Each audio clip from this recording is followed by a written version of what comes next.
ಭಾರತದಲ್ಲೇ ಹೇಳೋದಾದ್ರೆ ಸುಮಾರು 10 ಕೋಟಿ ಜನಕ್ಕೆ ಡಯಾಬಿಟಿಸ್ ಇದೆ. ಆಮೇಲೆ 40 ಕೋಟಿ ಜನಕ್ಕೆ ಹೈ BP ಇದೆ. ಅದರಲ್ಲೂ ಇತ್ತೀಚಿನ ವರ್ಷಗಳಲ್ಲಿ ವಿಟಮಿನ್ ಡಿ ಕೊರತೆಯಿಂದ ಹೆಚ್ಚಿಗೆ ಬಳಲ್ತಾ ಇದೆ.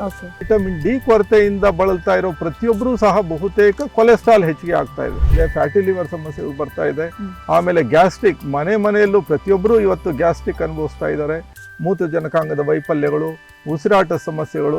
ನಮ್ಮಲ್ಲಿ ಈ ಕಾಯಿಲೆಗಳು ಬಂದಾಗ ನೆಗ್ಲಿಜೆನ್ಸೇ ಹೆಚ್ಚಿಗೆ ಇದೆ. ಡಯಾಬಿಟಿಸು, BP, ಆಮೇಲೆ ಅಧಿಕ ದೇಹಸ್ಥೂಲತೆ, ಓವರ್ ವೆಯ್ಟ್ನವರು ಹೆಚ್ಚಿಗೆ ಬರ್ತಾ ಇದ್ದಾರೆ. ಡಯಾಬಿಟಿಸ್, BP ಇವೆಲ್ಲ ಬರ್ತಾ ಇರೋದನ್ನು ಕಾಲ್ನಡಿಗೆ ಕಡಿಮೆ ಆಗಿರೋದ್ರಿಂದ, ಬಿಸಿಲು ಕಡಿಮೆ ತಗೊಳ್ತಾ ಇರೋದ್ರಿಂದ, ಸರಿಯಾದ ರೀತಿಯಲ್ಲಿ ಆಹಾರ ಸೇವನೆ ಮಾಡದೇ ಇರೋದ್ರಿಂದ, ಅಂದರೆ ಒಟ್ಟಾರೆ ನಮ್ಮ ಜೀವನ ಶೈಲಿ ವ್ಯತ್ಯಾಸ ಆಗಿರೋದ್ರಿಂದ ಬರ್ತಾ ಇರೋ ಕಾಯಿಲೆಗಳನ್ನು ಆ ಜೀವನ ಶೈಲಿ ನಾವು ಸರಿ ಮಾಡಿಕೊಂಡಾಗ ಬಹಳ ಸುಲಭವಾಗಿ ನಮ್ಮ ಊಹೆಗೂ ಮೀರಿರೋ ರೀತಿಯಲ್ಲಿ ಸುಧಾರಣೆ ಆಗ್ತಾ ಹೋಗುತ್ತೆ.